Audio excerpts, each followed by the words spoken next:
Hey, welcome back to XJ Everyday. Today we are doing something that I'm hoping is going to take care of a misfire issue.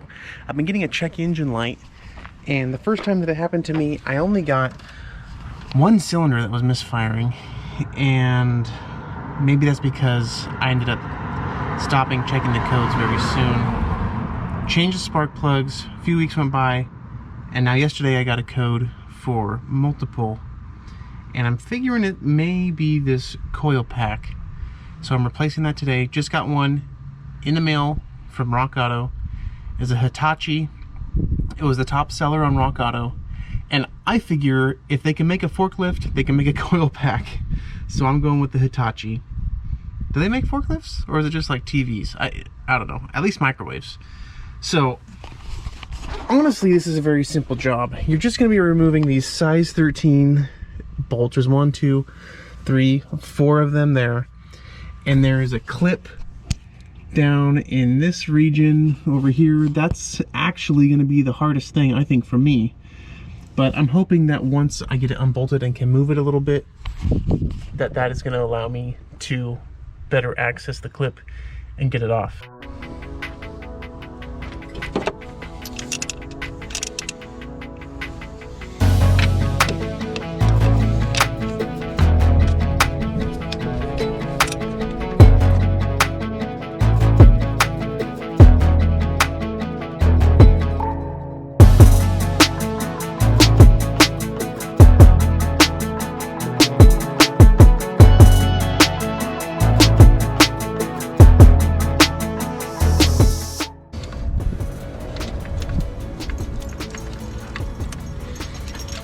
What are you doing?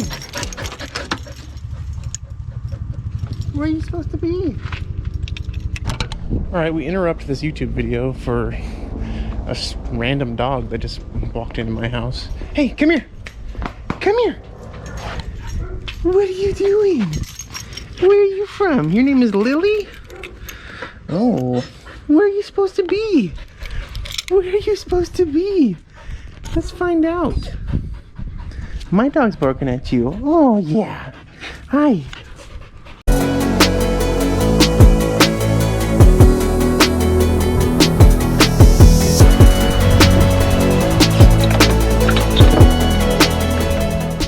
I'm not very happy with how that turned out. Getting the clip off of this, it was so brittle. It just broke. And so that part in there, I'm probably gonna have to order a new one, but hopefully it'll be able to mount up to my new one well enough to be able to hold on there. That really stinks. I hate when that old plastic stuff does that.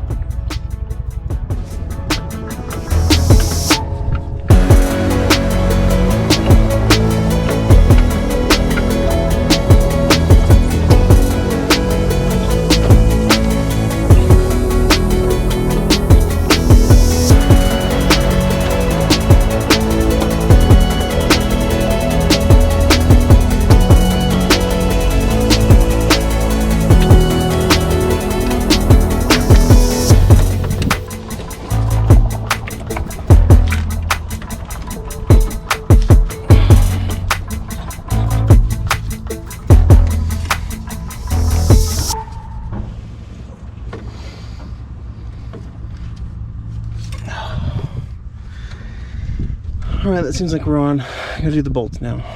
Now keep in mind as you're doing this, as with almost anything, before you tighten down the bolts all the way, you want to get them all started. That way, whatever you're working on gets lined up.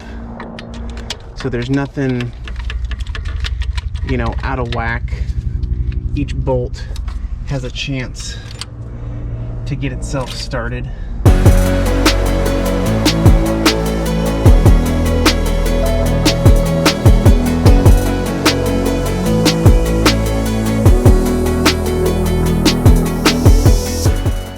And don't tighten these down until you're blue in the face or red, because you're bolting it right into your engine.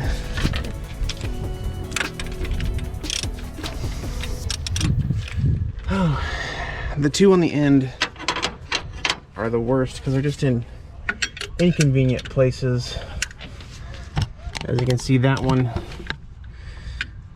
either one of these probably would be easier with a ratcheting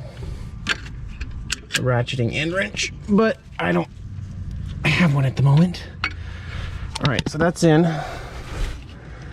That's still attached. And my wife is here, so I'm gonna have her go start this and see if it starts to begin with. And then we're gonna deal with the codes. This is her first time on the channel. Say hi. Hi, everybody. They've heard her before. Let me get all this stuff out of the way. We'll see if it even starts. Start it up? Yeah.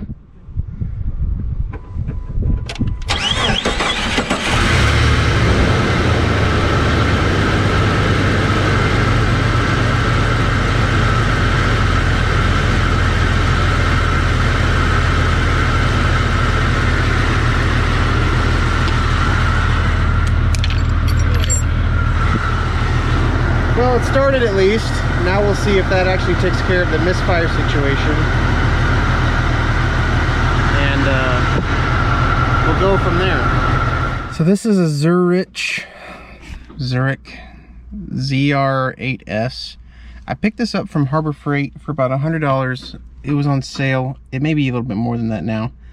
But I'm not exactly sure on the years that will have the OBD2 hookups in them. I thought it was model years of vehicles 02 and later, so I was pleasantly surprised when I found out that there's one in my 2000. So I gotta imagine the probably 99 and on has them. I don't know.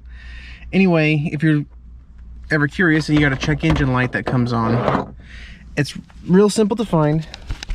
It's down under there. That's where you plug this in.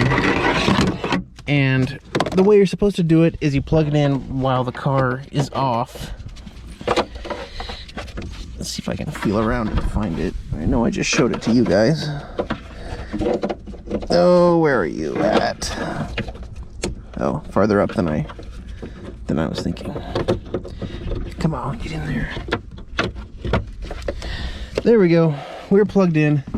As soon as I'm plugged in, as you can see, this thing comes on and wants to tell me things, but it won't actually do anything until you turn the key to the on position. So I go ahead and do that. Let me close the door here so that it stops beeping at me. So it's scanning. Older vehicles take a long time. My newer vehicle, it loads almost immediately. The Jeep takes a little bit longer to do. But as you can see, just right now, I have a check engine light on. This is going to tell me what it is. Cylinder 2, misfire detected.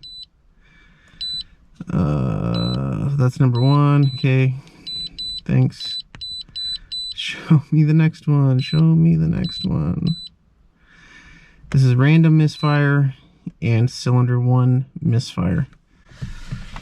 Like I said, I've already replaced spark plugs, now the ignition coil pack, whatever you want to call that, and hoping that takes care of the misfire issue. The one bad thing right now, which I'm going to find out, I'm going to go do a little test drive, see how it does. It usually doesn't happen until I'm driving it for a little bit. Some of you in the comments, you may know this is a signal of something else, but we'll see. So here I can go, I can erase the codes, hit erase, erasing clears all DTCs, freeze frame data, resets, blah, blah, blah, blah. Shut engine off, place it on. Are you sure? Yes, I'm sure. I'm gonna hit yes, and then I want you to see that it gets rid of the check engine light there. And it takes a little bit. Like I said, this takes a lot longer than other vehicles. Erase has been sent. There goes the check engine light. Now we'll start it because my battery's got like nothing, as you can see.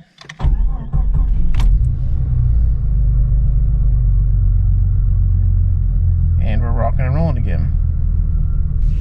And this is showing me that nothing is happening right now. But like I said before, it went about 2 weeks before it came on again. So I'm not going to expect anything to happen for another 2 weeks or so. This isn't really enough to be its own video. I'm just gonna throw this in here. Here's a bonus segment. How to remove a sticker you don't want on your car off of it. So this is the sticker.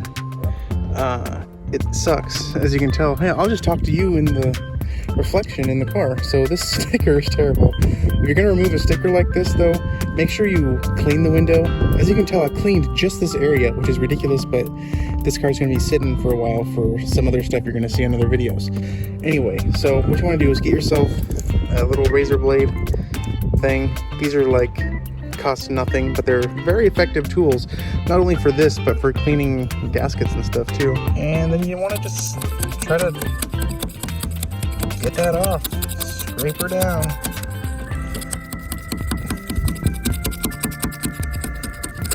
Now, another way that you can do this, which I would recommend with newer stickers, ones that haven't been completely baked like this, is you can get a hair dryer or a heat gun.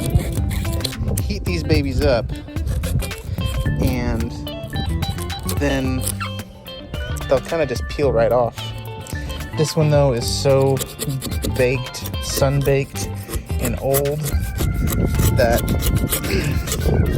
this is what I'm resorting to, is razor blading it off the window. Hopefully this is the right thing and it doesn't leave my window all scratched. But it's looking good so far. I'm kind of just down to almost goo. Whoa, razor blade coming out. All right, back to our regularly scheduled programming. I'm trying not to hit my seal there. But anyway, I'm down to pretty much just some of the residue. And for most of that, I'm gonna use maybe like Goo Off or Goof Off, Goo Gun. I probably could even use WD-40, something like that, to get the rest of this off. But there you go. Trying to figure out how to get those unruly stickers off. Get yourself one of these razor blades.